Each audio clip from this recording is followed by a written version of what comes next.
Jakarta merupakan daerah yang mempunyai lebih dari 10 juta penduduk.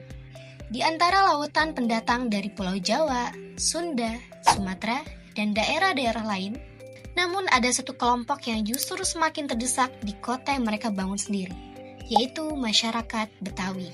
Kami pergi ke salah satu daerah di kota Jakarta yang terletak di Jalan Muhammad Kahfi 2, Sering-Sering Sawah, Kecamatan Jagakarsa, Jakarta Selatan. Kampung Budaya Betawi Setu Babakan merupakan satu-satunya kawasan di Jakarta yang secara resmi ditetapkan sebagai pusat pelestarian budaya Betawi.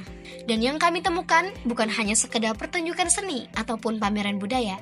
Disinilah ada fenomena sosiolinguistik yang jarang sekali dibahas. Museum Betawi di Situ Babakan menyimpan ribuan artefak dan dokumentasi yang mencerminkan kekayaan budaya Betawi. Dari pakaian adat, alat musik seperti gambang kromong dan tanjidor, hingga rekaman tradisi lisan masyarakat Betawi.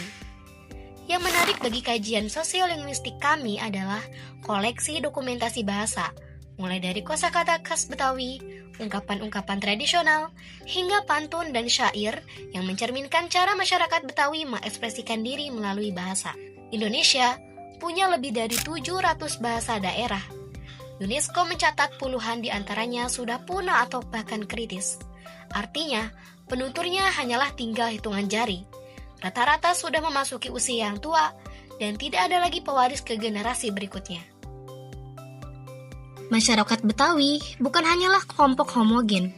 Berdasarkan wawancara yang telah kami lakukan dengan pemandu Museum Betawi, masyarakat Betawi terbagi menjadi dua kelompok besar, yaitu Betawi Tengah dan Betawi Pinggir. Perbedaan ini menjadi penanda bahwa bahasa Betawi pun tidak selalu seragam. Ada variasi dialek, kosakata, bahkan logat yang berbeda tergantung dari mana asalnya. Berdasarkan penelitian di Setu Babakan, anak-anak Betawi hari ini ada di antara tahap 2 dan 3. Mereka masih familiar dengan ungkapan tertentu, tapi sudah tidak menggunakannya secara aktif dalam percakapan sehari-hari.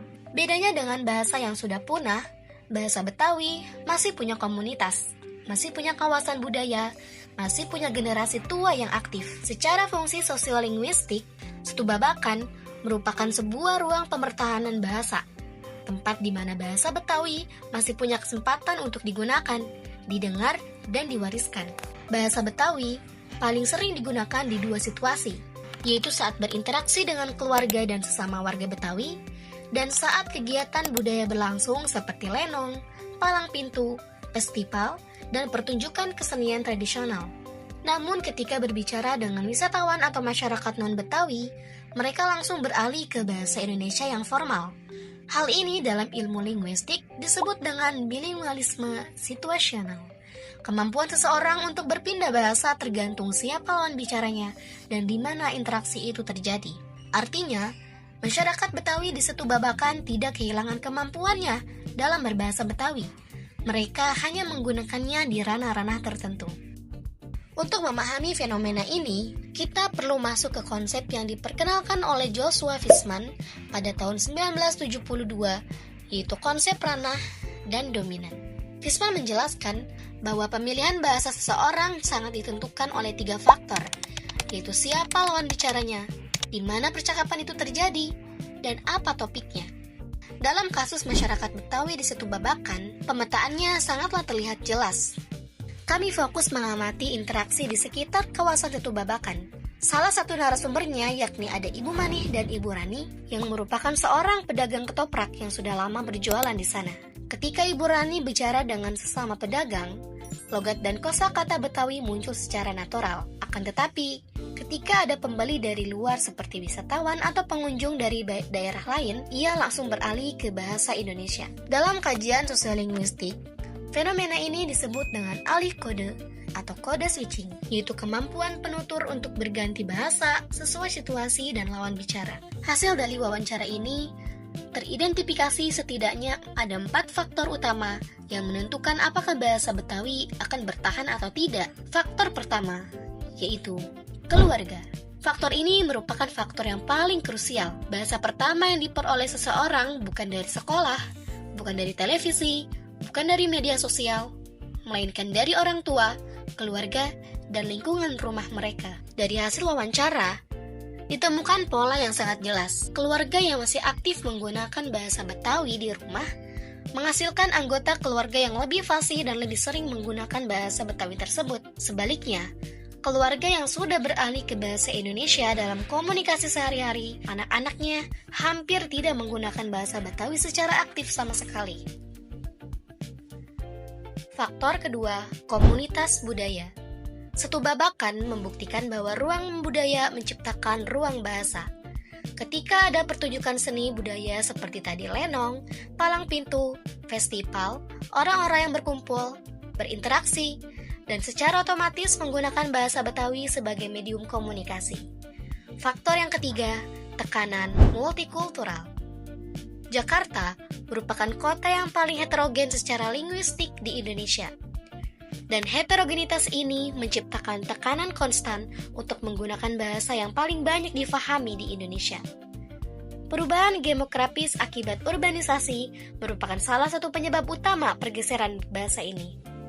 Semakin banyak pendatang, semakin kecil proporsi penutur bahasa Betawi, semakin sedikit kesempatan untuk menggunakan bahasa Betawi dalam interaksi publik. Faktor keempat, generasi muda dan media sosial.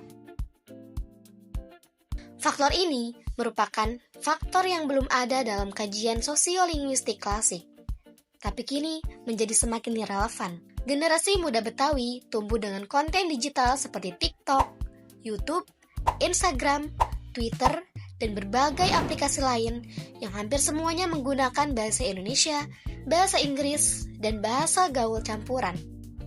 Penelitian menunjukkan bahwa 80,8% dari sampel masyarakat Jakarta yang telah diteliti masih menggunakan bahasa Betawi.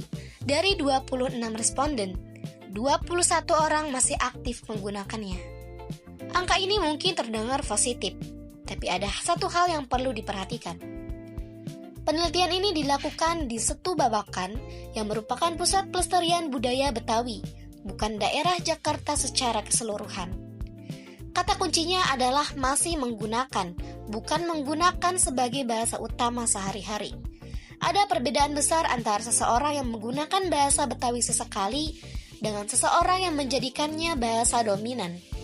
Di daerah pinggiran Jakarta, kondisinya jauh lebih mengkhawatirkan.